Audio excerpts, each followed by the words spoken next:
नमस्ते दोस्तों, मेरा नाम विजेंद्र सिंह चौहान है। संभव है आप लोगों में से कुछ ने मुझे पहले से देखा हो। मैं आज आप लोगों के साथ बात करने वाला हूँ यूपीएससी इंटरव्यूज़ के बारे में। एक बहुत रहस्यमयी दुनिया है, बहुत कम लोगों को चूँकि यह बोर्ड देखने को मिलता है, इसलिए वो इसके बारे में बहुत सारी भ्रांतियाँ, बहुत सारे कन्फ्यूज़न्स रहते हैं, कैंडिडेट्स के मन में भी और आम दुनिया के मन में भी। तो चूँकि मुझे जोश ने ये मौका दिया कि मैं आप लोगों से बातचीत करूँ, तो मुझे लगा कि मैं इस विषय पर आपसे बात करूँगा। पर सवाल है कि मैं इस पर आपसे बात करने के लिए उपयुक्त पात्र क्यों हूँ? संभव है आप लोगों ने देखा हो कि पिछले कुछ सालों से लगातार हम लोग यूपीएससी के उन परीक्षार्थियों को जो लोग मेंस की परीक्षा पास करके आते हैं और इंटरव्यू देना चाहते हैं, जिसे पर्सनैलिटी टेस्ट कहा जाता है, उनको उनका मार्गदर्शन करने की कोशिश करते हैं। मैं ये काम पिछले 2 दशक से कर रहा हूँ, इसलिए संभव है कि मेरे पास ऐसा कुछ अनुभव, कुछ जानकारी है जिसे आपके साथ बाँटने में मुझे अच्छा लगेगा। मेरा नाम विजेंद्र सिंह चौहान है और मैं दिल्ली विश्वविद्यालय के ज़ाकिर हुसैन दिल्ली कॉलेज में हिंदी का एसोसिएट प्रोफेसर हूँ। मेरा जन्म दिल्ली की अनधिकृत कही जाने वाली एक बस्ती भजनपुरा में हुआ। मैंने अपनी शुरुआती शिक्षा एमसीडी के स्कूल से, फिर दिल्ली सरकार के स्कूल से और उसके बाद दिल्ली विश्वविद्यालय के ज़ाहिर है कि सरकारी कॉलेज से पूरी की। ये ग्रेजुएशन मैंने 1993 में किया, उसके बाद पोस्ट ग्रेजुएशन, एमफिल, पीएचडी ये सब करने के बाद मैं दिल्ली विश्वविद्यालय के इसी कॉलेज, जिसका मैं कभी छात्र हुआ करता था, इसी कॉलेज में पढ़ाना मैंने शुरू किया और अब मैं वहाँ एसोसिएट प्रोफेसर हूँ। आज हम जिस विषय पर बात करने वाले हैं, वह है यूपीएससी का इंटरव्यू। आप सभी जानते हैं कि यूपीएससी की जो सिविल सेवा की परीक्षा है, उसके कई चरण होते हैं। प्रारंभिक चरण है जिसे प्रारंभिक परीक्षा प्रीलिम्स कहते हैं। उसके बाद मेंस की परीक्षा होती है और मेंस की परीक्षा में जो थोड़े से लोग उत्तीर्ण होते हैं, उन्हें मौका मिलता है यूपीएससी के इस बोर्ड के सामने आने का। यूपीएससी का यह बोर्ड आपके व्यक्तित्व का मूल्यांकन करता है। आप में से बहुत सारे लोग होंगे जो देश या गैर वाचिक संप्रेषण, संप्रेषण 2 तरह का होता है। एक वाचिक संप्रेषण, बोलने वाला, आप कैसे बोलते हैं, और दूसरा गैर वाचिक संप्रेषण, आपकी आंखें क्या बोलती हैं, आपके हाथ क्या बोलते हैं, पूरा जिसे आप बॉडी लैंग्वेज कह सकते हैं, उससे आप क्या संप्रेषित करते हैं, आपको इसका भी ध्यान रखना पड़ता है। लेकिन सवाल है कि एक इंटरव्यू बोर्ड के सामने आप अपने आप को ऐसे कैसे पेश करें जिससे यह लगे कि आपके व्यक्तित्व में जो गुण हैं वो अधिकारी बनने के रास्ते में बाधा नहीं। इसके लिए जरूर हम लोगों ने कुछ तकनीकी चेकलिस्ट बना रखी होती है। मसलन मैं 5 चीजें जरूर जांचता हूँ। मैं बात कर जन सेवा केंद्र खोलें और कमाए महीने का एक जरूर जांचता हूँ। मैं बात करता हूँ पोस्चर की, यानी कि आप कैसे बैठे हैं, सिटिंग पोस्चर। मैं बात करता हूँ वर्बल कम्युनिकेशन की, वॉइस की, यानी कि आप कैसे बोल रहे हैं, आपकी आवाज़ बहुत ऊंची तो नहीं है या बहुत नीची तो नहीं। ध्यान रखिएगा, ये सारी चीज़ें संयोगवश नहीं होती। एंजाइटी आपकी आवाज़ को बढ़ा देती है। आप तेज बोल रहे हैं, ये आपके आत्मविश्वास का लक्षण नहीं है, ये आपके डरे होने का लक्षण है। और हम इस बात को बहुत आसानी से, कोई भी जो इतने सालों से, मैंने बताया कि बहुत वरिष्ठ अधिकारी हैं, बहुत अनुभवी व्यक्ति हैं, उधर बैठकर आपकी आवाज़ की शुरुआती 2 मिनट में जान चुके हैं कि आप कितने नर्वस हैं, और उसके लिए बहुत अधिक परिश्रम करने की आवश्यकता नहीं है। खैर, तो वॉइस लेवल यानी वर्बल कम्युनिकेशन, जिसमें कि गति और आवाज़ की का जो वॉल्यूम है, दोनों को देखा जाता है।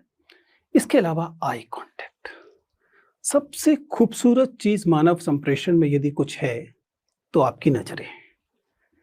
अगर आप में आत्मविश्वास है, अगर आप ईमानदार हैं, तो आप बात करने वाले व्यक्ति की आंखों में देखते हैं। अगर नहीं है तो आप काम चलाते हुए चेहरे पर देखते हैं। लेकिन अगर आप झूठ बोल रहे हैं, अगर आप चुरा रहे हैं कुछ, अगर आप फेक कर रहे हैं कुछ, तो अक्सर आप ऊपर देखते हैं। एक साधारण सा तरीका है।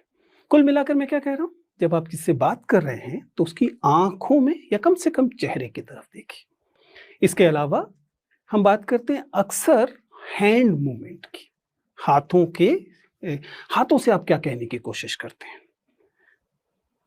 ये एक अलग अलग समय में अलग अलग स्थितियां हैं, खड़े होते हुए अलग होता है, लेकिन चूंकि आमतौर पर साक्षात्कार बैठकर है, इसलिए सबसे आसान होता है कि आप न्यूनतम हैंड मूवमेंट रखते हैं।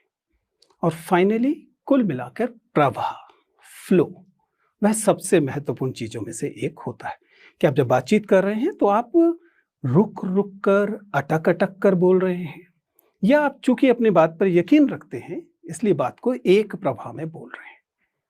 मैं ये नहीं कह रहा कि सभी लोग बराबर क्षमता से भरे हुए होंगे, क्षमताएं कम या ज्यादा हो सकती हैं, लेकिन कुल मिला के ये एक ब्रॉड स्पेक्ट्रम है, एक बड़ी सी एक चेकलिस्ट है 4-5 चीजों की जिनका आप ध्यान रख सकते हैं जब आप साक्षात्कार में, किसी भी साक्षात्कार में हो और यूपीएससी साक्षात्कार में तो खास तौर से।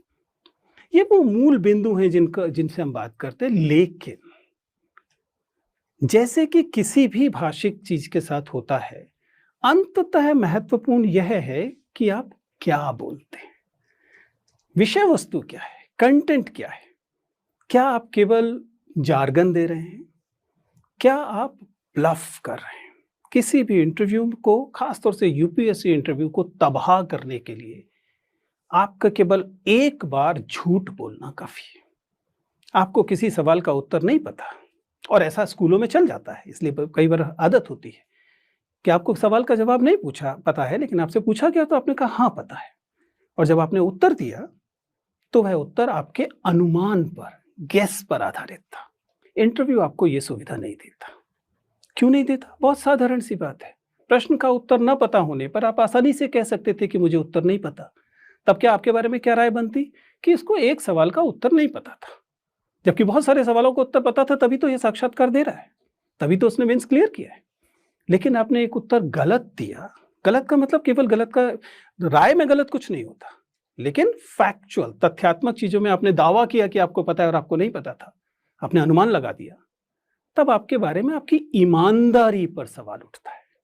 और यही महत्वपूर्ण है, क्योंकि ईमानदारी नॉन नेगोशिएबल है इस तरह की सेवाओं में। या आपके व्यक्तित्व में इंटेग्रिटी को लेकर जब सवाल उठ गया तो फिर आप किसी लायक नहीं। आप कितने भी योग्य इंजीनियर, डॉक्टर क्यों ना हो, अगर आपके अंदर एक साधारण ईमानदारी का गुण नहीं है कि आपसे आपके वरिष्ठ अधिकारी ने पूछा कि क्या तुम ये काम करते हो, इसके बारे में जानते हो, और आपने डर के कह दिया कि मुझे पता है, तो क्या होगा पूरा। लेकिन चलिए, देर हो गई। कम से कम जब आप प्रीलिम्स की तैयारी शुरू कर रहे हैं, उसी समय पर्सनैलिटी टेस्ट की तैयारी भी साथ साथ कीजिए। इसका क्या मतलब है? जो आप पढ़ लिख रहे हैं वो तो आप पढ़ेंगे लिखेंगे, जानकारी हासिल करेंगे वो तो है ही, करंट अफेयर्स को देखेंगे, निश्चित तौर पे देखना पड़ेगा, लेकिन साथ साथ आप कैसे चलते हैं, आप कैसे बोलते हैं, और जैसा मैंने कहा, अपने साथियों के प्रति आपकी क्या राय है, क्या आप एक टीम वाले व्यक्ति हैं कि नहीं, आप टीम की तरह काम कर सकने लायक व्यक्ति हैं कि नहीं, आप अपने नोट्स को छिपा कर पढ़ने वाले व्यक्ति हैं या नोट्स को शेयर करके पढ़ने वाले व्यक्ति। आपको हैरानी होगी, लेकिन इस बात से फर्क पड़ता है। अगर आप नोट्स को शेयर करके पढ़ने वाले व्यक्ति हैं, ग्रुप स्टडी करने वाले व्यक्ति हैं, तो स्वाभाविक है कि आपको शेयर करना, साझा करना, टीम के साथ रहना, टीम के लोगों को एकोमोडेट करना आता है। यही तो अधिकारी को करना होगा। और अगर आप अपने नोट्स को छिपा छिपा कर, अपने दोस्त से, सबसे क्लोज फ्रेंड से भी बचाकर पढ़ने वाले व्यक्ति हैं, हो सकता है प्रीलिम्स मेंस में 1 नंबर फालतू ले भी आए, लेकिन पर्सनालिटी के लिहाज से शायद उतनी अच्छी स्थिति नहीं है। तो कुल मिलाकर आज की तमाम बातचीत में हमने जो बताया है या बताने की कोशिश की है, वो केवल ये है कि सच्चा व्यक्तित्व रखिए, और सच्चा व्यक्तित्व सबसे अच्छा व्यक्तित्व है। Thank you.